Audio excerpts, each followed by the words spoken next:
अब मैं लाभ और हानि शुरू कर रहा हूं। इससे पहले प्रतिशत का 6 वीडियो मैं बनाया हूं, अगर आप लोग नहीं देखे होंगे तो ज़रूर देखिएगा।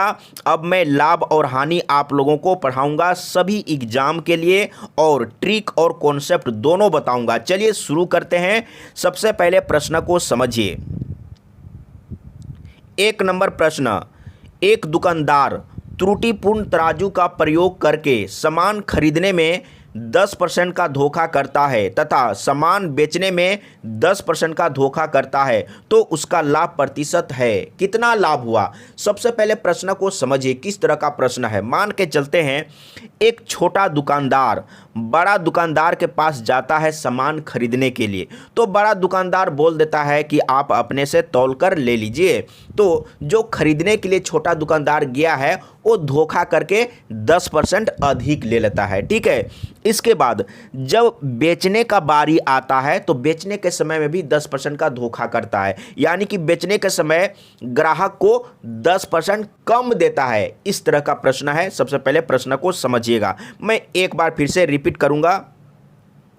एक दुकानदार त्रुटिपूर्ण तराजू का प्रयोग करके सामान खरीदने में, यानी कि खरीदने के समय 10% का धोखा करता है ना, यानी कि खरीदने जाता है तो 10% धोखा करके अधिक ले आता है।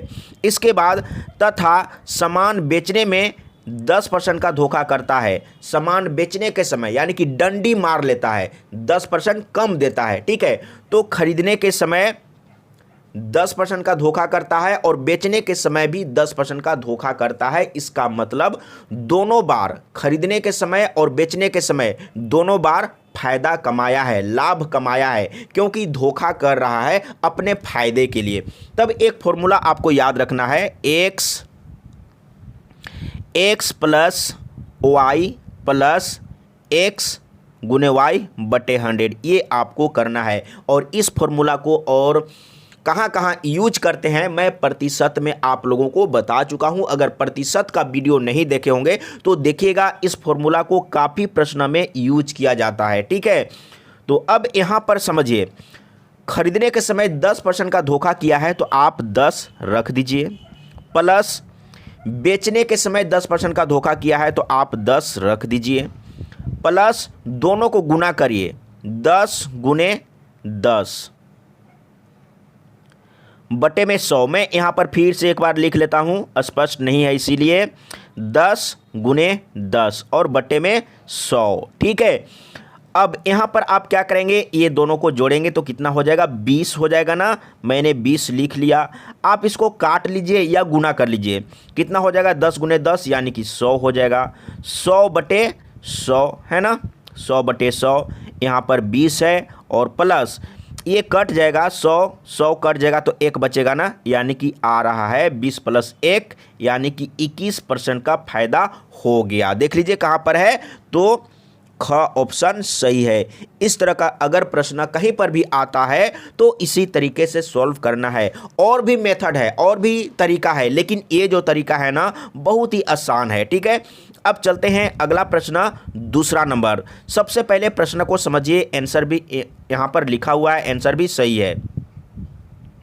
दूसरा नंबर में, एक दुकानदार त्रुटिपूर्ण तराजू का प्रयोग करके सामान खरीदने में 15% का धोखा करता है तथा सामान बेचने में 20% का धोखा करता है, तो उसे कितने प्रतिशत लाभ हुआ। सेम प्रश्न है ना। अब मैं इसको फटाफट सॉल्व करके बताता हूं। तो सबसे पहले क्या करेंगे, 15% का धोखा खरीदने समय किया है तो 15 लिख लीजिए, प्लस 20% का धोखा बेचने के समय किया है तो यहां पर आप रख लीजिए, प्लस दोनों को गुना करिए, 15 गुने 20 और बटे में 100, ठीक है। अब यहां पर देखिए, अगर इसको आप जोड़ेंगे तो कितना हो जाएगा, 20 और 15 35 हो जाएगा ना। मैंने 35 यहाँ पर लिख लिया, प्लस इसके बाद यहाँ पर काटेंगे, 20 25 100 कट गया, 5 से 5 तिया 15 यानी कि प्लस 3 आ रहा है, तो 35 और 3 कितना हो जाएगा, 38। देख लीजिए 38% कहाँ पर है, तो का ऑप्शन सही है। बहुत ही आसान है। एक प्रश्न और मैं सॉल्व करके बताऊंगा ताकि आप लोगों को कॉन्फिडेंस आ जाए। तो आंसर भी सही है ना। तीसरा नंबर, इसी तरह का प्रश्न है। एक दुकानदार त्रुटिपूर्ण तराजू का प्रयोग करके सामान खरीदने में 18% का धोखा करता है तथा सामान बेचने में 18% का धोखा करता है तो उसे कितने प्रतिशत लाभ होता है। देखिए, तो आप क्या करेंगे, 18 मैं अच्छा से लिख लेता हूँ, 18 प्लस 18 गुने 18 करेंगे और बटे 100 करेंगे। यही फॉर्मूला है ना। 18 और 18 को जोड़ेंगे तो हो जाएगा 36। यहाँ पर समझिएगा। अब यहाँ पर देखिए क्या करेंगे, यहाँ पर आप क्या करेंगे, तो एक बार मैं लिख लेता हूँ। जैसे 18 और 18 को गुना करेंगे, यानी कि 18 का वर्ग कितना होता है, 324 होता है। तो आप यहाँ पर लिख लीजिए 324 और बटे में 100। देखिए कितना आसान है। अगर आप यहाँ पर काटते ना तो बहुत डिफ़िकल्ट हो जाता। तो यहाँ पर फिर से मैं 36 प्लस, तो अब क्या करेंगे, 100 से डिवाइड करना है, यानी कि 2 अंक के बाद पॉइंट दे देंगे, यानी कि 3 पॉइंट कितना हो जाएगा, 24 हो जाएगा।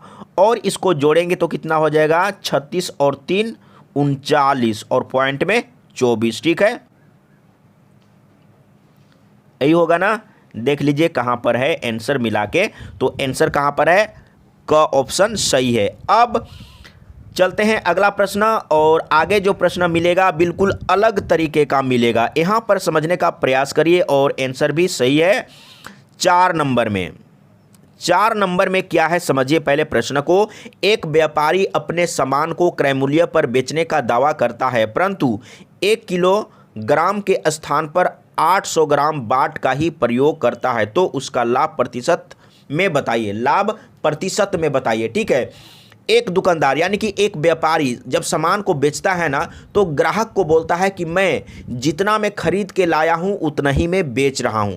भला सोचिए, कोई व्यापारी जितना में खरीद कर लाया है उतना ही में अगर बेचता है तो उसको क्या लाभ है, कोई लाभ नहीं होगा ना। और ऐसा काम क्यों करेगा, जब कुछ फायदा ना होगा तो ऐसा काम क्यों करेगा, उसका पेट कैसे चलेगा, उसका परिवार कैसे चलेगा।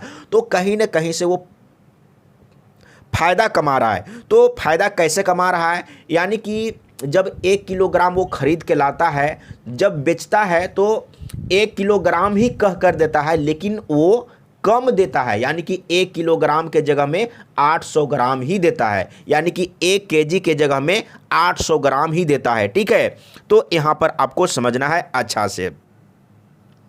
तो यहाँ पर समझिए क्या बोल रहा है कि एक व्यापारी अपने सामान को क्रय मूल्य पर बेचने का दावा करता है, परंतु 1 किलोग्राम के जगह पर 800 ग्राम ही देता है। तो इसको कैसे सॉल्व करेंगे। 800 ग्राम, जैसे अगर केजी में कोई चीज़ तौलते हैं तो आप तो 1 केजी देंगे ना। अगर कोई व्यक्ति 1 केजी मांगता है तो आप 1 केजी देंगे या व्यापारी 1 केजी देगा, लेकिन 1 केजी ना देके ये 800 ग्राम देता है। तो कितना डंडी मार लिया, कितना नहीं दिया। अब ये समझना कि कितना का डंडी मार लिया, कितना का धोखा किया। तो 200 ग्राम का डंडी मार लिया ना, इसको आप लिखिए। 200 ग्राम का डंडी मार लिया, उसको आप लिखिए। वास्तव में कितना दिया, देना था 1 किलोग्राम, लेकिन दिया 800 ग्राम, उसको बट्टे में रखिए। 800 ग्राम बट्टे में और प्रतिशत में लाने के लिए 100 से गुना कर दीजिए, आंसर आ जाएगा। ठीक है, तो यहाँ पर देखिए 2 जीरो काटेंगे, 2 से 2 चौके 8 और 4 से 25 चौके 100, यानी कि 25% का फायदा कमाया, लाभ कमाया। तो देख लीजिए कहाँ पर है, ख ऑप्शन सही है। इस तरह का अगर प्रश्न कहीं पर भी आता है तो इसी तरीके से सॉल्व करना है, लेकिन सबसे पहले समझना होगा। आप प्रैक्टिस करिएगा 2 बार 3 बार, कॉन्फिडेंस लाना है। ठीक है, अब चलते हैं अगला प्रश्न। इसी पर आधारित एक प्रश्न और है, इसका आंसर भी सही है ना। अब यहां पर देखिए, एक बेईमान व्यापारी अपने सामान को क्रय मूल्य पर ही बेचने का दावा करता है, किंतु गलत बाट का इस्तेमाल करके 25% लाभ कमा लेता है। वह 1 किलोग्राम के स्थान पर कितने ग्राम बाट का प्रयोग करता है। अब यहाँ पर उसी प्रश्न, यानी कि इससे पहले जो प्रश्न था ना उसी तरह का है, लेकिन यहाँ पर कौन सा ग्राम बाट का यूज किया वो आपसे पूछ रहा है। यानी कि गलत बाट का यूज किया ना, तो कौन सा बाट का यूज किया, तो इसके लिए फॉर्मूला क्या था यहाँ पर समझिए। सबसे पहले लाभ प्रतिशत समझिएगा। यहाँ पर लाभ प्रतिशत, इससे पहले वाला प्रश्न में लाभ प्रतिशत कमाने के लिए यानी कि लाभ प्रतिशत निकालने के लिए कौन सा फॉर्मूला हम लोग यूज किए थे, मैं शॉर्टकट में लिख रहा हूं, मैं एक बार समझा देता हूं। देखिए लाभ, मैं अच्छा से लिख लेता हूं, लाभ प्रतिशत बराबर, इससे पहले लाभ प्रतिशत निकाले ना, तो लाभ प्रतिशत बराबर क्या होता है, यानी कि कितना कम दिया। मान लेते हैं कि x ग्राम कम दिया है ना, x ग्राम कम दिया, तो नीचे में डायरेक्ट हम लोग क्या लिखे थे, यानी कि 800 ग्राम दिया था ना इससे पहले वाला में, तो यहाँ पर आपको मालूम नहीं है कि कौन सा बाट का यूज किया है। 800 ग्राम दिया, 1 केजी के जगह में 800 ग्राम दिया कि 700 ग्राम दिया, तो वो नहीं मालूम है ना। तब आपको क्या करना होगा, यहाँ पर 1000 माइनस x करना होगा, है ना, क्योंकि उसमें इससे पहले वाला में क्या था, 200 ग्राम कम दिया था, यानी कि 800 ग्राम बाट का यूज किया था, इसका मतलब 200 ग्राम कम दिया था। तो हम लोग नीचे में डायरेक्ट लिखे थे 800, यानी कि 1000 में 200 घटा के 800 लिखे थे ना, तो यहाँ पर आपको लिखना होगा, ठीक है, ये चीज़ आप समझिएगा। तो इस तरीके से आपको लिख लेना है और यहाँ पर गुने 100 कर देना है, ठीक है, प्रतिशत में लाने के लिए। अब यहाँ पर समझिएगा, अब यहाँ पर आपको क्या करना है, डायरेक्ट लिखना है, ये लाभ हुआ है ना, तो लाभ के जगह में आप लाभ 25% लिख दीजिए। और इधर में हम लोग क्या लिखे, यानी कि कितना कम दिया है ना, कितना कम दिया वो मालूम नहीं है, तो यहाँ पर x रखेंगे। इसके बाद 1000 में x घटाएंगे, गुने 100 कर देंगे प्रतिशत में लाने के लिए, है ना, तो ये प्रतिशत में आ जाएगा, ठीक है।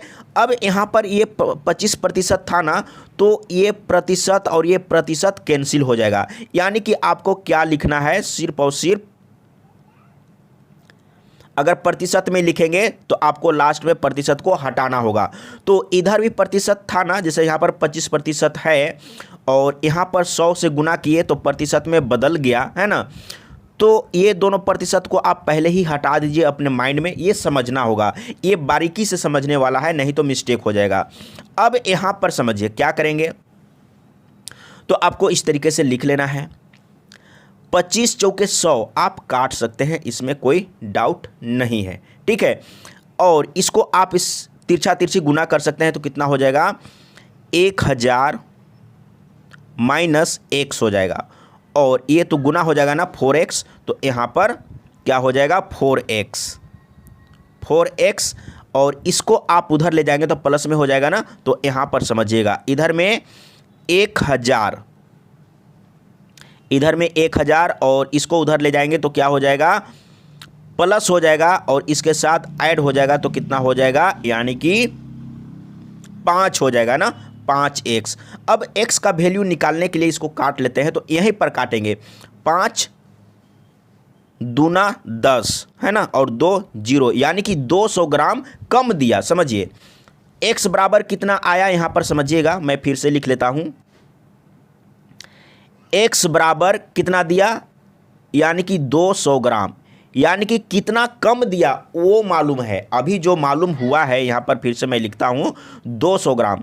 x बराबर कितना आया, 200 ग्राम आया, ये 200 क्या है, यानी कि कितना कम दिया, ये वाला आपको मिला है ना, कितना कम दिया। लेकिन यहाँ पर पूछा है कि कौन सा बाट का यूज किया, तो कौन सा बाट का यूज किया जो कि 200 ग्राम कम हो गया, यानी कि 800 ग्राम बाट का। तब यहाँ पर क्या करेंगे, 1000 में 200 को घटा देंगे तो कितना मिलेगा, यानी कि 800, यानी कि 1 केजी के जगह में 800 ग्राम बाट का यूज किया। तो क्या पूछा था, 1 किलोग्राम के स्थान पर, यहाँ पर देखिए 1 किलोग्राम के स्थान पर कितने ग्राम बाट का प्रयोग किया, तो 800 ग्राम बाट का यूज किया, क्योंकि 1000 में 200 घटाएंगे तो कितना बचेगा, 800 बचेगा। तो ये आपको समझना होगा, ठीक है। तो एक बार प्रैक्टिस करिए, सीखिए, समझिए, और कहीं पर प्रॉब्लम हो तो ज़रूर बताइएगा। लेकिन एक चीज़ मैं फिर से यहाँ पर समझाता हूँ, जैसे अगर इस प्रश्न को सॉल्व करने के लिए ये जो प्रतिशत लाभ है ना, उसको आप यहाँ पर लिखेंगे 25, प्रतिशत को आप नहीं लिखिएगा, या लिखेंगे भी तो आपको समझ में आना चाहिए। 25 लिख लिए, इधर में कितना कम दिया वो मालूम नहीं है, बटे में 1000 माइनस एक्स करेंगे, ऊपर जो रखे हैं वही, और इधर में गुने 100 कर देंगे। ठीक है, इतना आपको लिख के चलना है। अगर आप यहाँ पर प्रतिशत में है और अगर आप यहाँ पर प्रतिशत में लिख देते तो यहाँ पर भी आपको प्रतिशत लिखना होगा और लास्ट में ये प्रतिशत और ये प्रतिशत कैंसिल हो जाएगा, ये आपको समझना होगा। ठीक है, तो एक बार प्रैक्टिस करिए, सीखिए, समझिए, फिर कभी कोई दिक्कत नहीं होगा। अब चलते हैं अगला प्रश्न, और बिल्कुल अब अलग तरह का प्रश्न आपको देखने को मिलेगा। यहाँ पर देखिए, यदि 12 टेबल का क्रय मूल्य 16 टेबल के विक्रय मूल्य के बराबर है तो प्रतिशत हानि होगी। यहाँ पर समझिएगा, 16 टेबल के विक्रय मूल्य के बराबर, तो सबसे पहले आपको समझना है 16 टेबल का विक्रय मूल्य कितना है। यहाँ पर समझिएगा, मान के चलते हैं, आसान बनाने के लिए मैं अपने तरीके से आप लोगों को बता रहा हूँ। 16 टेबल को यानी कि एक रुपया में बेच रहा है, एक टेबल को 1 रुपया में बेच रहा है, तो 16 टेबल को 16 रुपया में बेचेगा ना, बेच रहा है, यानी कि ये क्या है, सेलिंग प्राइस, याद रखिएगा सेलिंग प्राइस। और क्या बोल रहा है कि 12 टेबल का क्रय मूल्य कितना है, तो 16 टेबल के विक्रय मूल्य के बराबर। तो यहाँ पर समझिएगा, 12 टेबल का मैं शॉर्टकट में लिख रहा हूँ, 12 टेबल का क्रय मूल्य कितना है, 16 टेबल के विक्रय मूल्य के बराबर, यानी कि 12 टेबल का क्रय मूल्य कितना होगा, 16 रुपया। ठीक है, ये क्या है, 12 टेबल का कॉस्ट प्राइस यानी कि क्रय मूल्य सीपी। ठीक है, अब आपको क्या करना है, लाभ हुआ कि हानि हुआ, बराबर टेबल का क्रय मूल्य और विक्रय मूल्य पर आपको कंपेयर करके देखना है। देखिए, 12 टेबल का क्रय मूल्य आपको यहाँ पर मालूम है, तो 12 टेबल का विक्रय मूल्य आप आसान तरीके से निकाल सकते हैं, क्योंकि एक टेबल को 1 रुपया में बेच रहा है, तो 12 टेबल को कितना में बेचेगा, 12 रुपया में बेचेगा, है ना। समझिएगा, बहुत ही आसान, और सीख लेंगे तो कभी भूलेंगे नहीं, है ना। और भी शॉर्ट तरीका है, लेकिन आप भूल सकते हैं, और ये भी शॉर्ट तरीका ही है। तो यहाँ पर देखिए, मैंने क्या बोला कि आपको क्या करना है, बराबर वस्तु का क्रय मूल्य और विक्रय मूल्य पर आपको कंपेयर करके देखना है कि लाभ होता है या हानि होता है। 12 टेबल को खरीद के लाया 16 रुपया में, लेकिन 12 टेबल को 12 रुपया में बेच दिया, तो क्या हुआ, हानि हुआ ना। तो कितना हानि हुआ, यानी कि 12 टेबल को 16 रुपया में खरीदा और 12 रुपया में बेच,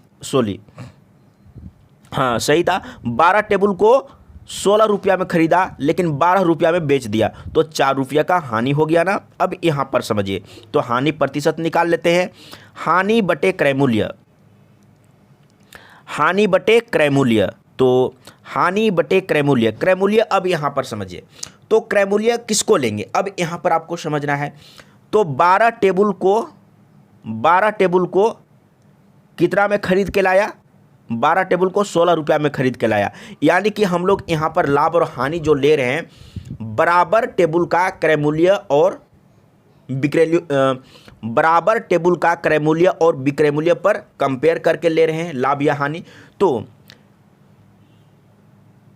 12 का हम लोग लेके चल रहे हैं, तो 12 टेबल का क्रय मूल्य कितना है, 12 टेबल का क्रय मूल्य 16 रुपया, तो यहाँ पर 16 रखेंगे और गुने 100 कर देंगे प्रतिशत में लाने के लिए। ठीक है, 4 चौके 16 और 4 से 25 चौके 100, यानी कि 25% इसको क्या हुआ, हानि हुआ। देखिए ग ऑप्शन सही है। ठीक है, अब चलते हैं आगे। इसी तरह का प्रश्न है, कॉन्फिडेंस लाने के लिए, कॉन्सेप्ट को क्लियर करने के लिए मैं कम से कम 2-3 प्रश्न इसी तरह का सॉल्व करके बताऊंगा। 3 प्रश्न है। देखिए, यदि 16 घड़ियों का विक्रय मूल्य, अब यहाँ पर उल्टा है, 16 घड़ियों का विक्रय मूल्य 20 घड़ियों के क्रय मूल्य के बराबर है, तो लाभ प्रतिशत है। यहाँ पर समझिएगा, 16 घड़ी का विक्रय मूल्य किसके बराबर है, 20 घड़ियों के क्रय मूल्य के बराबर। तो सबसे पहले आपको मान के चलना होगा कि 20 घड़ी को कितना में खरीद के लाया, तो आपको विक्रय मूल्य मालूम हो जाएगा। अब यहाँ पर समझिए, 20 घड़ी को मान के चलते हैं कि 20 घड़ी को खरीद कर लाता है 20 रुपया में, यानी कि 1 रुपया में खरीद कर लाता है। आप 1 रुपया का कॉन्सेप्ट लेके चलेंगे ना, तो बनाने में आसान होगा। ठीक है, आप कुछ भी मान के चल सकते हैं, XYZ या 100 कुछ भी। तो ये क्या है, CP यानी कि कॉस्ट प्राइस, है ना, खरीद कर लाया है। अब क्या बोल रहा है कि 16 घड़ी का विक्रय मूल्य कितना है, तो 20 घड़ी के क्रय मूल्य के बराबर, यानी कि 20 रुपया। 16 घड़ी का विक्रय मूल्य कितना है? 20 रुपया। तो मैंने क्या बोला था कि आपको बराबर वस्तु के विक्रय मूल्य और क्रय मूल्य पर कंपेयर करके देखना है कि लाभ होता है या हानि। तो ये तो सेलिंग प्राइस है ना, मैं यहाँ पर लिख लेता हूँ, ये सेलिंग प्राइस है। तो बराबर वस्तु पर मैंने बोला ना, तो यहाँ पर देखिए 20 घड़ी को 20 रुपया में खरीद कर लाया था, तो 16 घड़ी को कितना में खरीदेगा? तो आप इसको बराबर में चेंज कर सकते हैं। 16 घड़ी को 16 रुपया में खरीद कर लाया था, क्योंकि एक घड़ी को 1 रुपया में खरीद कर लाया है, ये मान के चल रहे हैं, ठीक है।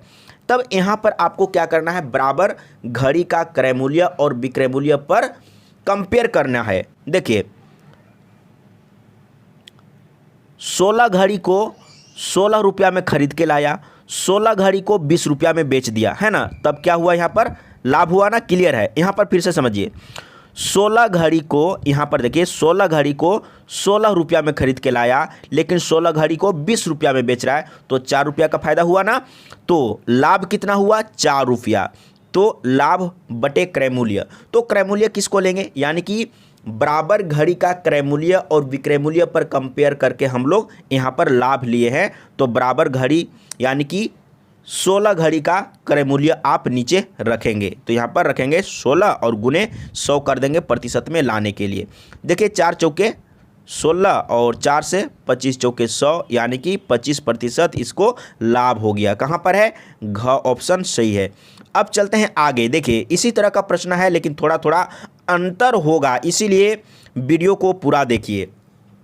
4 कुर्सियों का विक्रय मूल्य 5 कुर्सियों के लागत मूल्य के समान है, लाभ का प्रतिशत क्या होगा?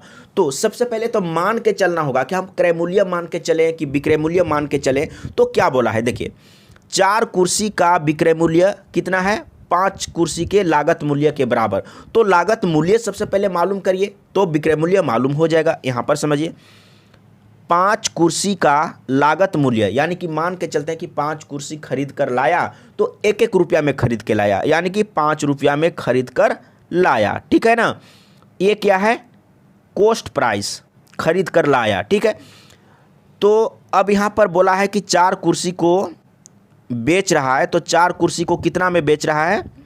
तो 5 कुर्सी के क्रय मूल्य के, यानी कि 5 कुर्सी का लागत मूल्य पर बेच रहा है, ठीक ना। यानी कि 5 कुर्सी का लागत मूल्य कितना है? 5 रुपया, लागत मूल्य 5 रुपया। तो 4 कुर्सी को कितना में बेच रहा है?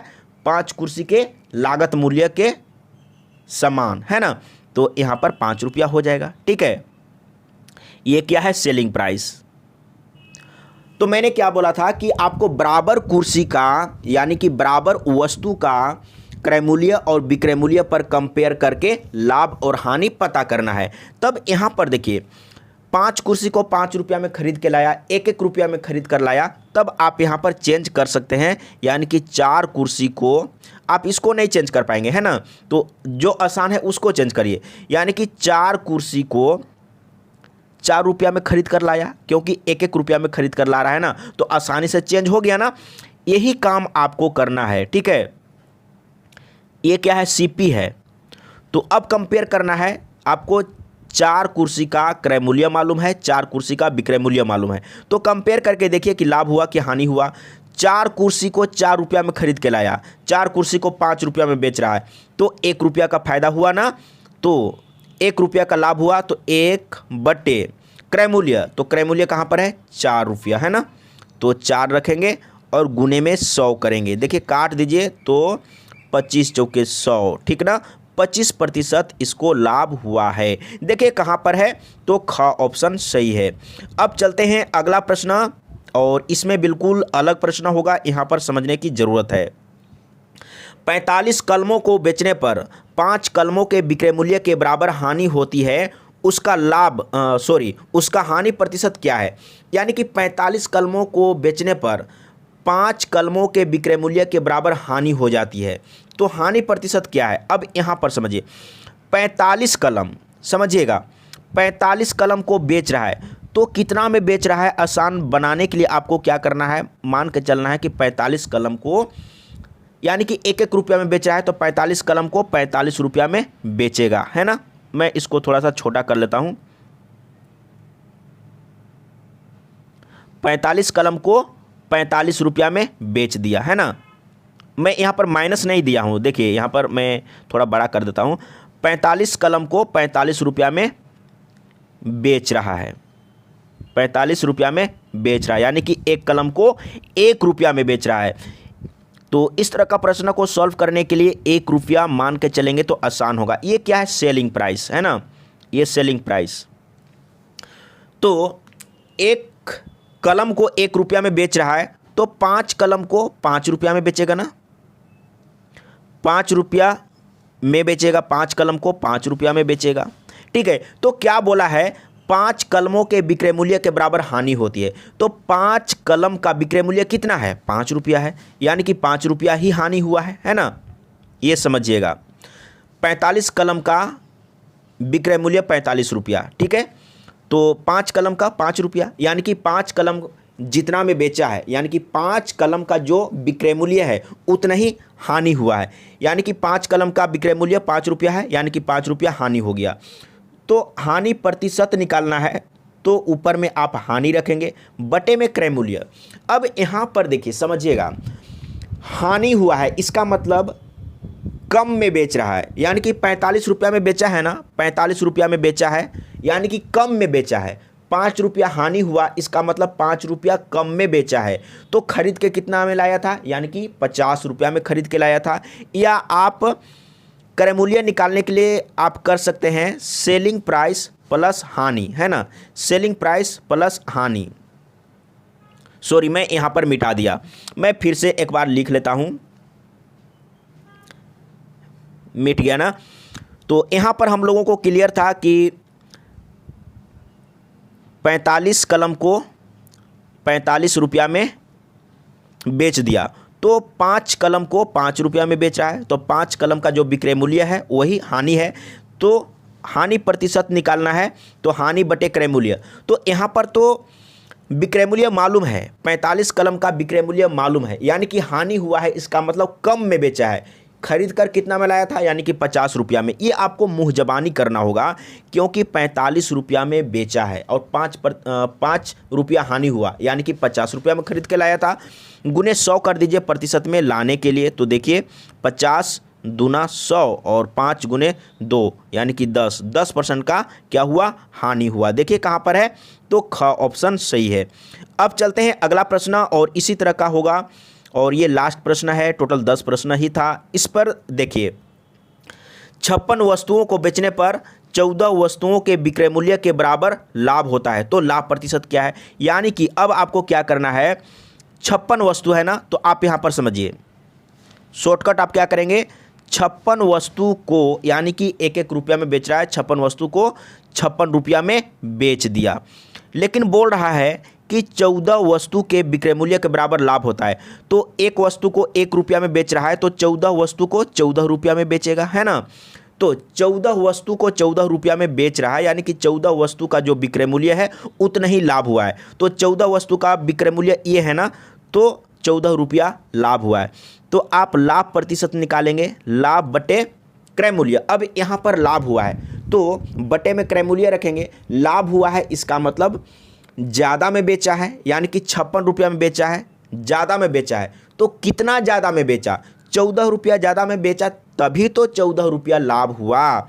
यहाँ पर समझना है कि 14 रुपया लाभ हुआ, इसका मतलब 14 रुपया ज़्यादा में बेचा है, 56 रुपया में बेचा, तो 56 माइनस 14 करेंगे तो कितना हो जाएगा? 42, यानी कि 42 रुपया में खरीद कर लाया था, ठीक है, 42 रुपया में खरीद कर लाया था। गुने में 100 कर दीजिए प्रतिशत में लाने के लिए, ठीक है। तो यहाँ पर समझिएगा, तो काटेंगे 14 तिया 42 और 3 से काटेंगे 100 को, तो 3 तिया 9, 3 तिया 9, 1 बच गया, नीचे में 3, यानी कि 33.1/3 प्रतिशत। घ ऑप्शन सही है। इसी तरीके से सॉल्व करना है। अगर कहीं पर थोड़ा भी डाउट हो तो ज़रूर बताइएगा।